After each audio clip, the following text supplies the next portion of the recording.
नमस्ते बच्चों। हिंदी सुलभ भारती 7वीं कक्षा। आज हम हिंदी का चौथा पाठ देहात और शहर जानने वाले हैं। देहात और शहर, इस पाठ के लेखक है अभिषेक पांडेय। अभिषेक पांडेय हमारे महाराष्ट्र में से मुंबई के हैं। इनका जन्म 29 जनवरी 1992 में हुआ। समसामयिक विषयों में अभिषेक पांडेय जी की विशेष अभिरुचि एवं लेखन रहा है। प्रस्तुत पत्रों में लेखक ने देहात और शहर के अपने सुख दुख एवं बढ़ती हुई जनसंख्या के अभिशाप पर अनेक सुझाव दिए हैं। तो बच्चों देखो, इस पाठ से हमें क्या जानकारी मिलती है। देखो, इस पाठ के माध्यम से शहर और देहात की वर्तमान स्थिति का वर्णन किया गया है। एक और जहां देहातों में धीमे विकास के साथ साथ बेरोजगारी, गुटबाजी, झगड़े, अशांति, सुविधाओं का अभाव है, तो दूसरी ओर शहरों में चमक दमक तो है, पर साथ ही भीड़, प्रदूषण, गंदगी जैसी अनेक समस्याएं हैं। यह जो पाठ है यह पत्र के रूप में है। देखो, शहर ने देहात को और देहात ने शहर को पत्र लिखा है और पत्र में अपनी समस्याएं, सुख दुख एक दूसरे को साझा किया है, यानी बांटा है। देहात यानी ग्रामीण भाग और शहर के बारे में तो हम सब जानते ही हैं। सुख और दुख सबके जीवन में आते ही रहते हैं। संकट का सामना तो हर किसी को करना पड़ता है। तान तनाव, सुख दुख, इससे तो हमारा जीवन चलता ही रहता है। देहात और शहर दोनों को भी अनेक समस्याओं का सामना करना पड़ता है। उनके भी जीवन में सुख और दुख है। इस पाठ में देहात ने शहर को पत्र लिखा है और शहर ने देहात को पत्र लिखा है। उस पत्र में उन्हें जो समस्याएं हैं और उन्हें जिस बात से खुशी मिलती है, ऐसी बातें उन्होंने खत में लिखी है। देखो, यहाँ पहले देहात ने शहर को खत लिखा है। देखो खत में क्या लिखा है।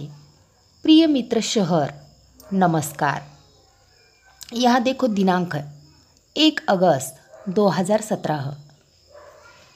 कल तुमसे बात हुई, मेरे सुख दुख के संबंध में पूछा, धन्यवाद।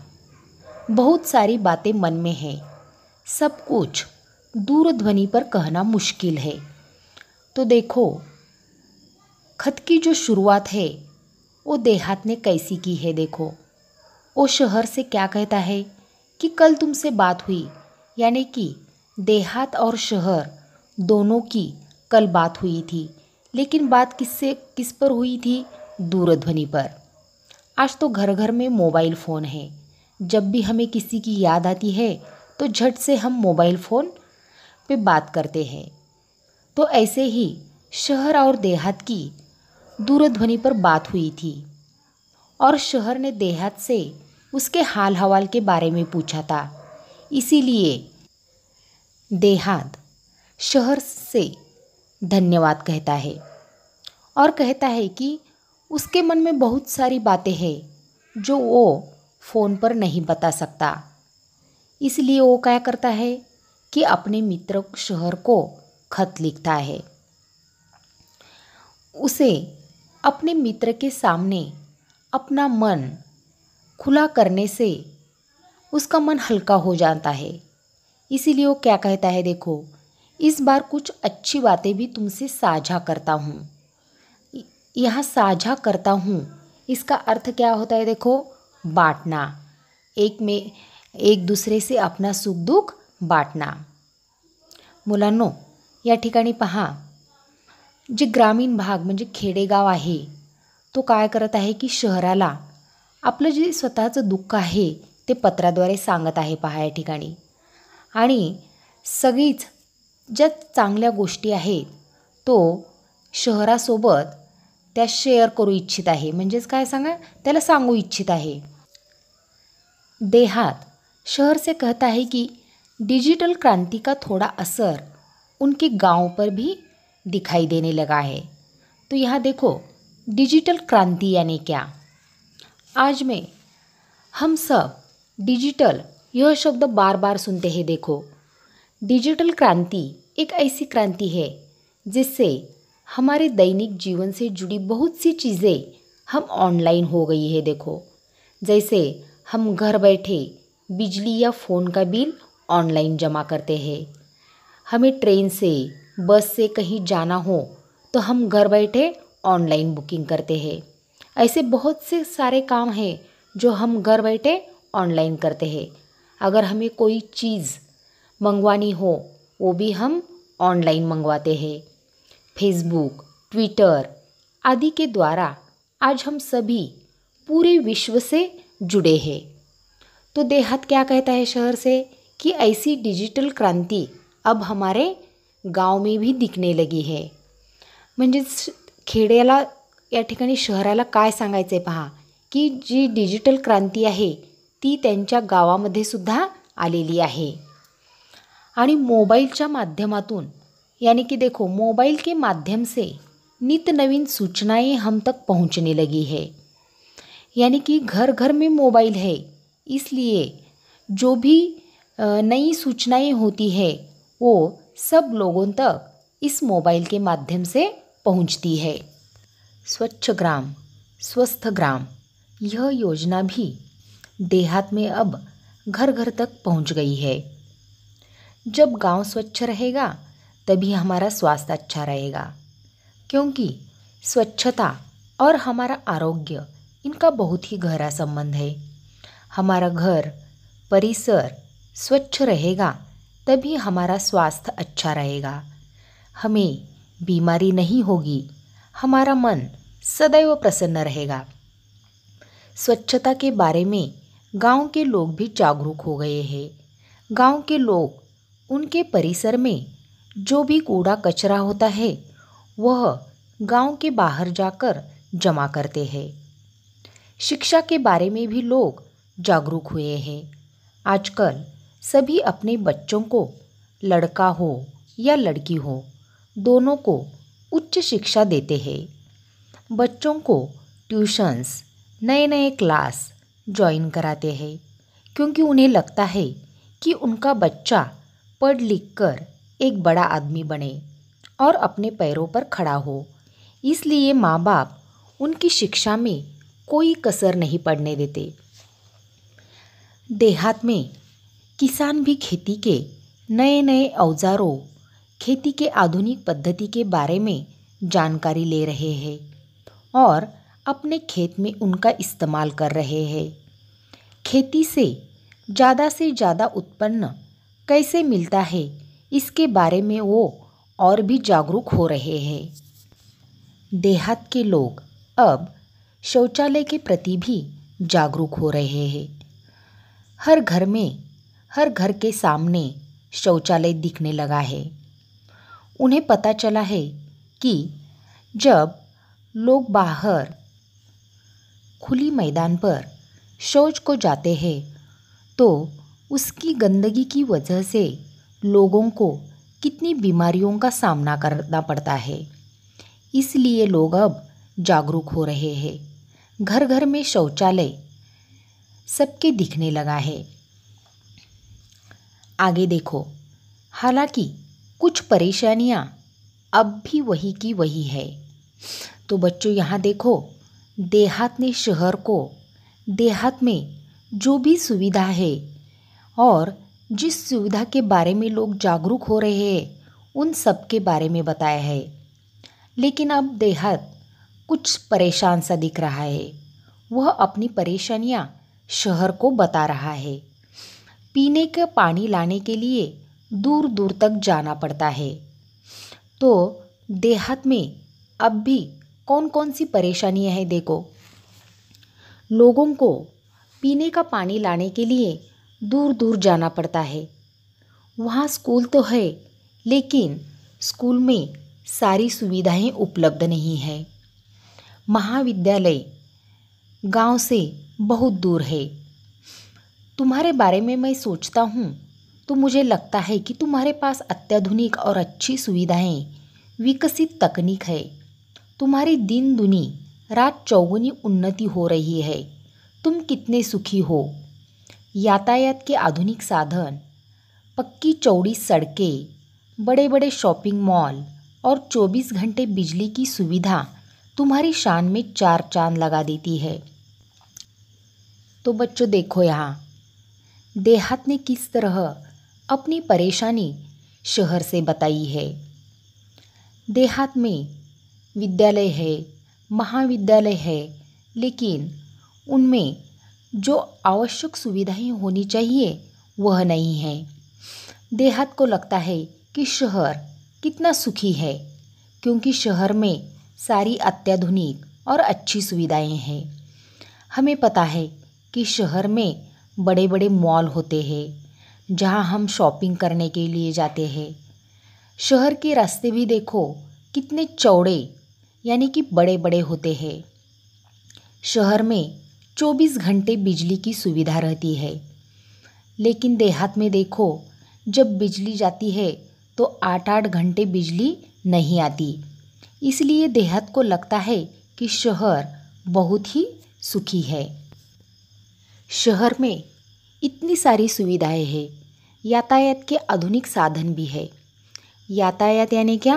प्रवास, यानी प्रवास के अलग अलग साधन शहर में उपलब्ध है।